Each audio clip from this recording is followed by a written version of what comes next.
We're under it! We're under it!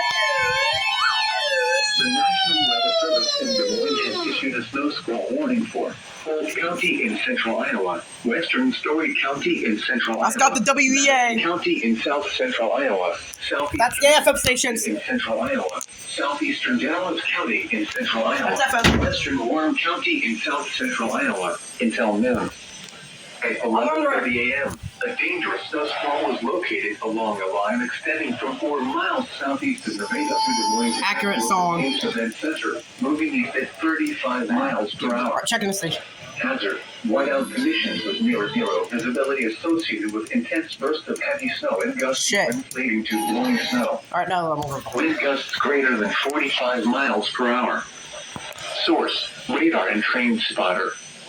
The following impacts are expected. Dangerous and life-threatening travel conditions are expected to develop rapidly in the warning area. Oh, wait, we're under it. Going red. We're going red. We're going red. We're going red. 35 between mile markers 46 and 72, and between mile markers 87 and 114.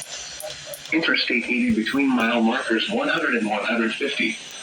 Interstate 2 everyone off this between time. mile markers 1 and 14. Everyone off this time. Locations impacted include Des Moines, Ames, West Des Moines, Ankeny, Urbandale, Johnston, Clive, Indianola, Altoona, Waukee, Norwalk, Pleasant Hill, Grimes, Nevada, Winterset, Adel, Windsor Heights, Carlisle, Bondurant, and Polk City. Slow down. Okay. Rapid changes in visibility and road conditions are expected with this dangerous snow squall. Be alert for sudden whiteout conditions.